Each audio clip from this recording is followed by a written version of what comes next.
जाणीव, समजूतदारपणा आणि नाटकीपणाचा अभाव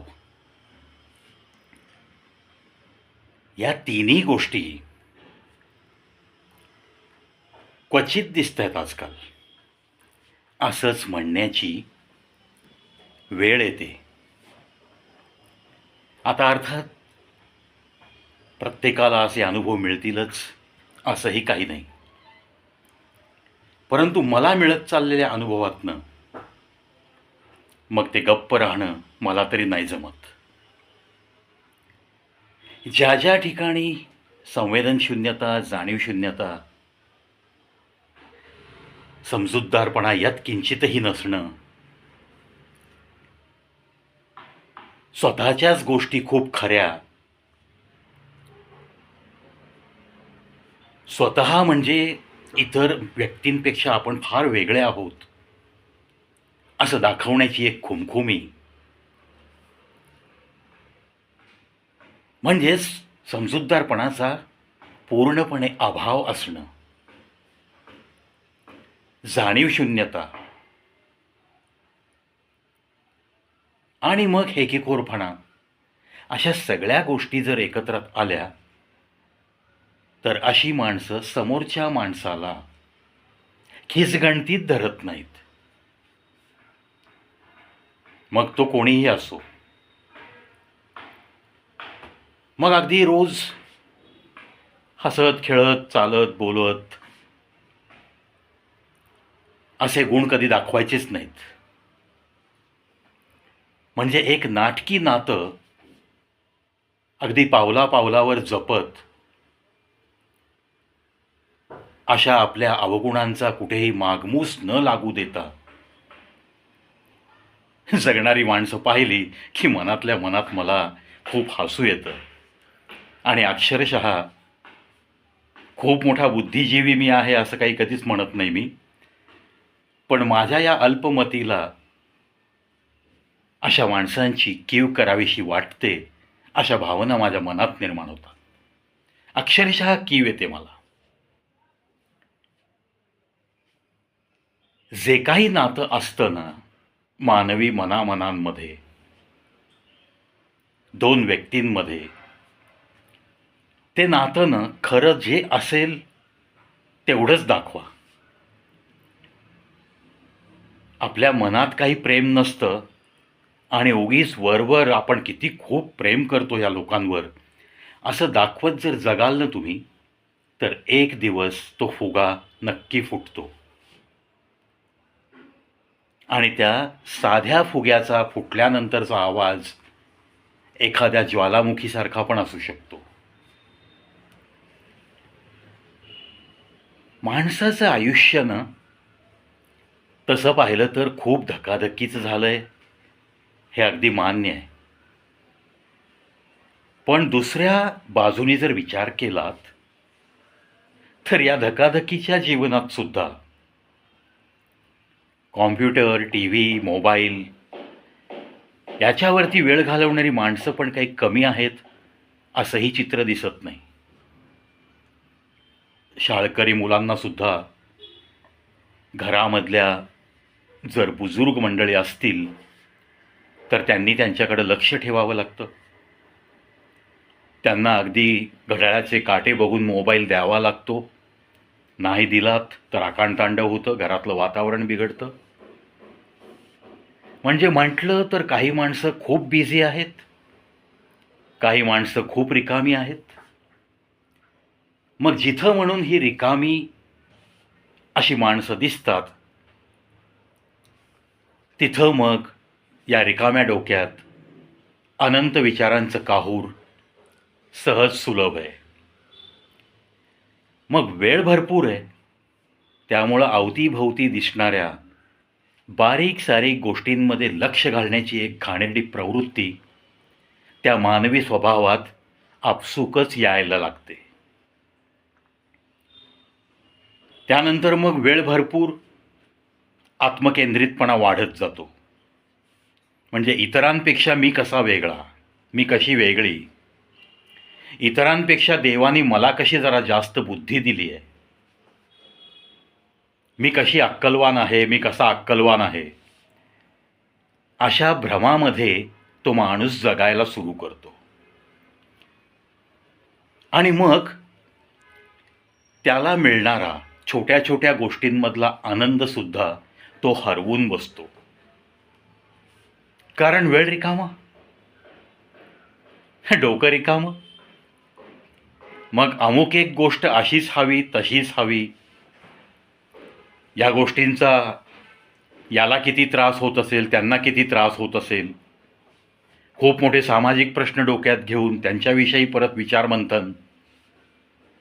कारण बाकी काही नाही ना, रिकामं डोकं. आणि मग ती म्हण विसरायची, empty mind is always devil's chamber. हा झाला एक मानवी स्वभावाचा पैलू. दुसरा स्वभाव असाही पाहायला मिळतो की आम्ही एखाद्या गोष्टीबद्दल जर काही देत असू, तर ज्या गोष्टीसाठी आम्ही काही देत आहोत त्याबद्दल आम्हाला संपूर्ण अधिकार असले पाहिजेत आणि आम्ही ते मिळवणारच. मग त्याच्यामध्ये कुणाचं भले काहीही नुकसान होऊ दे किंवा देश रसातळाला गेला तरी आम्हाला काही देणं घेणं नाही, अशी एक प्रवृत्ती, म्हणजेच समजूतदारपणाचा एकूणच अभाव असलेल्या काही व्यक्ती. आता हे जेव्हा बघतो आपण तेव्हा आपल्याला नक्की माहीत असतं की आपण जेव्हा एखाद्या व्यक्तीशी संवाद साधतो, बोलतो, आपण जे काही बोलतो ते शब्दांच्या रूपांमध्ये बोलतो.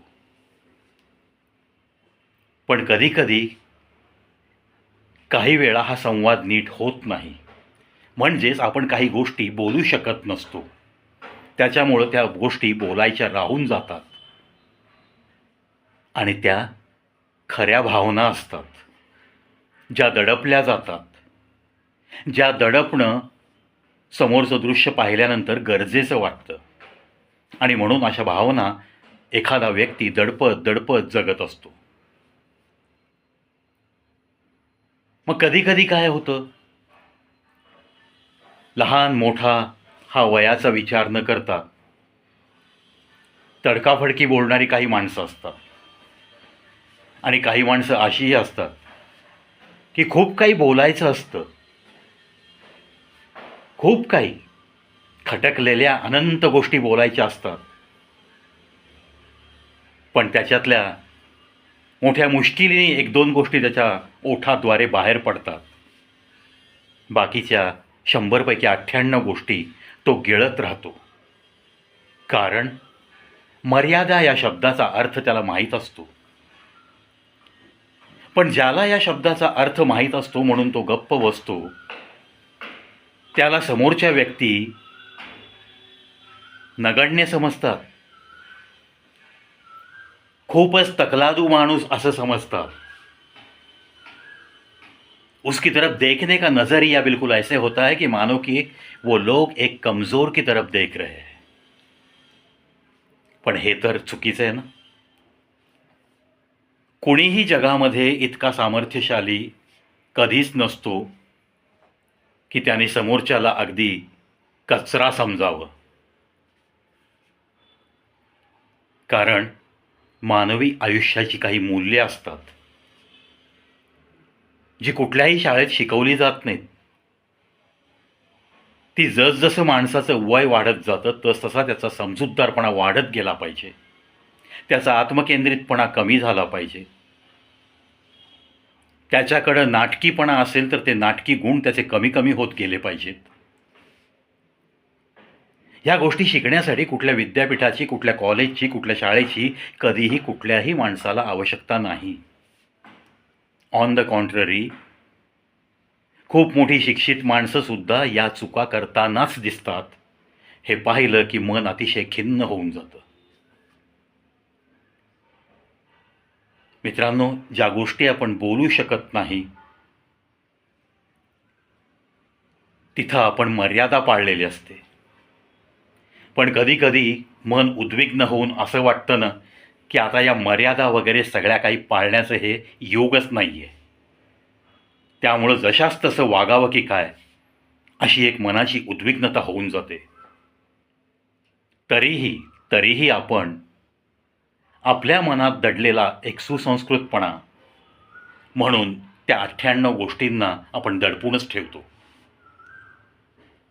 पण जितक्या गोष्टी तुम्ही अशा दडपत राहाल ना, जाऊ द्या आता काय बोलून उपयोग आहे, त्याला काय सांगायचं, असे जर तुम्ही विचार करत दडपत बसलात ना, तर अक्षरशः एका वेगळ्या लँग्वेजमध्ये तुमची पोथी ओळखायला लागतात लोक, असंच म्हणावंच लागेल. मग अशी जर तुमची पोथी ओळखणारी माणसं आजूबाजूला असतील, तर त्यांना तडकाफडकी त्या त्या वेळेस त्यांची त्यांची जागा दाखवणं अतिशय गरजेचं होऊन जातं. आणि मग या सगळ्या अशा नाटकी पाशापासून एका झटक्यात दूर होताना तो मिळणारा आनंद खरंच अवर्णनीय असतो. कारण होतं काय, माणसाला एखाद्या वेळेस खरं प्रेम नाही मिळालं ना, तर तो त्या प्रेमाच्या व्यतिरिक्त, प्रेमाशिवाय त्याचं एकट्याचं आयुष्य खूप छान रीतीने जगू शकतो. पण हेच नाटकी प्रेमाच्या जर तो एकदा जाळ्यात सापडला, तर तो कदाचित जिवंतपणी मरणयातना भोगणं काय असतं हे अनुभवतच तो रोजचा दिवस काढू शकतो. म्हणूनच ज्या ज्या ठिकाणी समजूतदारपणाचा अभाव आहे, ज्या ज्या ठिकाणी स्वतःचं वय विसरून नको त्या गोष्टी करणारी माणसं आहेत, ज्या ज्या ठिकाणी नाटकी नात्यांना सोन्याचा चांदीचा वरख लावल्यासारखी वागणारी काही माणसं अवतीभोवती आहेत, अशा ठिकाणी तुम्ही स्वतः कमजोर आहात अशा पद्धतीने वागून आजच्या या युगात चालणार नाही. भले तुम्हाला कोणी फटकळ म्हटलं तरी चालेल, पण बोलता बोलता तुम्हाला एक घाव दोन तुकडे नक्की करता आले पाहिजेत. समोरचा किती का विद्वान असेना, कितीही वयाने मोठा का असेना, त्याला त्याची चूक, त्याला त्याचं वागणं कसं चुकीचं आहे, कसं खोटारडेपणाचं आहे, हे दर्शवण्याची नक्कीच वेळ आलेली असते. आणि ही आलेली वेळ, आलेली संधी जर तुम्ही घालवत असाल ना, तर मग आयुष्यभर तुमच्याकडं एक अतिशय कमजोर व्यक्ती म्हणून पाहण्याची त्यांना सवय होऊन जाते. आणि अशी जर आपल्या आजूबाजूला कोणाला सवय झाली, तर ती आपल्यालाच घातक ठरू शकते. या गोष्टीचा नक्कीच प्रत्येक माणसाने विचार केला पाहिजे.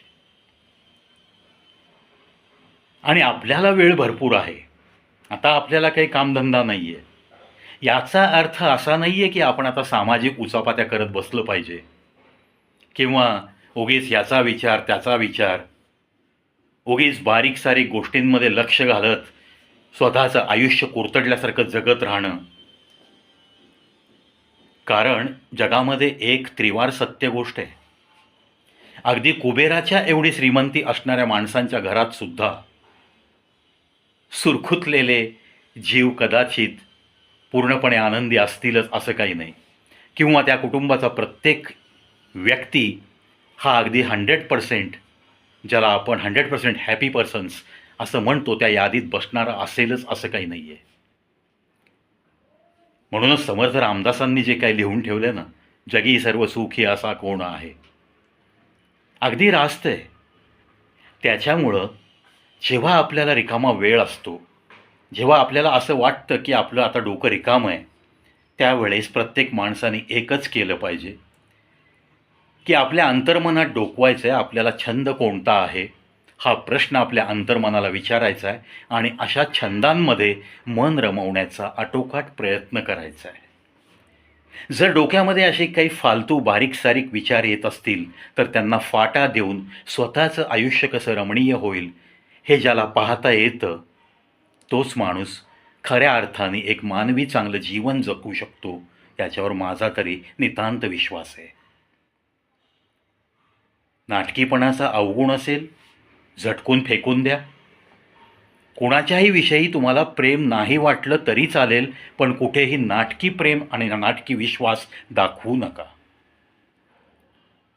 भलेही तुमच्याकडं शिक्षण कमी असेल, कमी शिक्षणामुळं तुम्ही काही बाबतींमध्ये नासमज आहात असा समाजाचा समज होत असेल तर तसा होऊ द्या, पण तुमच्याकडे समजूतदारपणा काहीही नाही अशा पद्धतीने जर तुम्ही वागत असाल तर तुमचं सारं शिकलेलं शिक्षण हे चुलीत गेल्यात जमा आहे.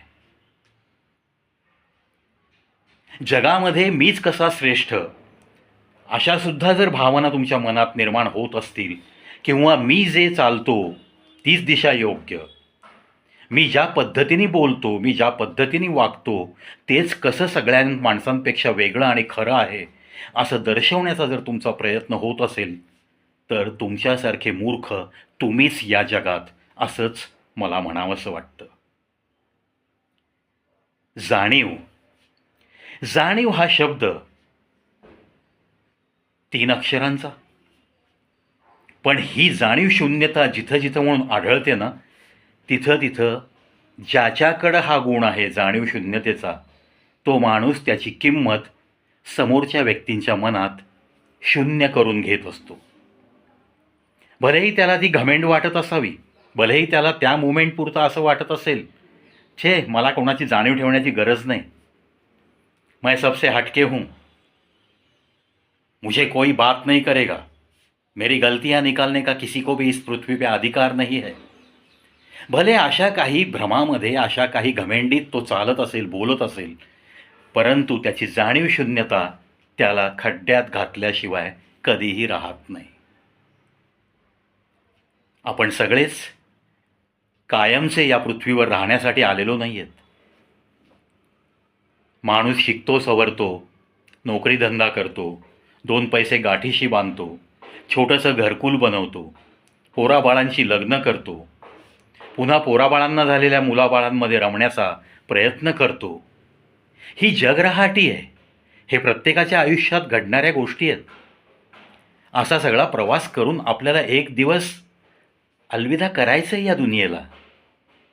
अरे मग त्याच्यामध्ये जर जायचंच आहे तर थोड्याफार चांगल्या आठवणी आपण कशा ठेवून जाऊ शकतो हा साधा विचार डोक्यात जर आला तर कोणताही माणूस मला वाटत नाही की जाणीव शून्यतेने वागेल, कुणाशी उगाच नको ते नातं सांगून प्रेमाचं नाटक करणार नाही, आणि अहमपणाने घमेंडीने कधीही तो वागणार नाही, बोलणार नाही, चालणार नाही असं मला तरी वाटतं.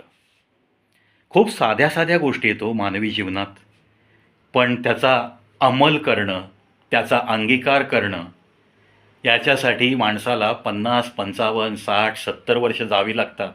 हे पाहून मला अक्षरशः या मानवी जीवनाची अशा काही व्यक्तींकडे बघून शोकांतिका वाटायला लागते. आणि खरंच का बरं सुधारणा होऊ शकत नाही? प्रत्येक माणसाच्या जीवनामध्ये, प्रत्येक माणसाच्या तत्वांमध्ये अशी एक खंत मनाला चाटून जाते. सहजच मित्रांनो, येत चाललेल्या अनुभवातनं तुम्हालाही आलेले अनुभव असतात, पण प्रत्येकजण व्यक्त होत नाही, मला व्यक्त झाल्याशिवाय राहवत नाही. कदाचित एवढाच आपला फरक आहे, आणि त्यामुळंच मी चॅनलवर आहे आणि तुम्ही पलीकडच्या बाजूला ऐकणाऱ्यांमध्ये जे की खूप महत्त्वाची लोकं असतात.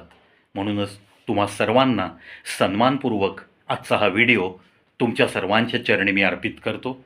आशा करतो अशा काही गोष्टी ऐकल्यानंतर तरी घमेंडीत अहंकारात जगणाऱ्या काही माणसांच्या स्वभावमूल्यांमध्ये काहीतरी फरक पडत जावा, आणि त्यांचंच आयुष्य आज जितकं सुकर वाटतंय त्यांना, त्याच्याहीपेक्षा सुंदर आणि सुकर आयुष्य कसं असतं हे त्यांना या पृथ्वीवरनं जायच्या आधी कळलं पाहिजे. यासाठीच हा खटाटोप. पाहत राहा, ऐकत राहा कविप्रवीत शो, एकमेव यूट्यूब चॅनल जिथं मराठी, हिंदी आणि इंग्रजीमधील 7,937 व्हिडिओंचा खजिना खास आपल्यासाठी हा प्रवी देत आहे, दिला आहे. आणि ये सफ़र तो बस यूं ही जारी रहेगा, जारी रहेगा.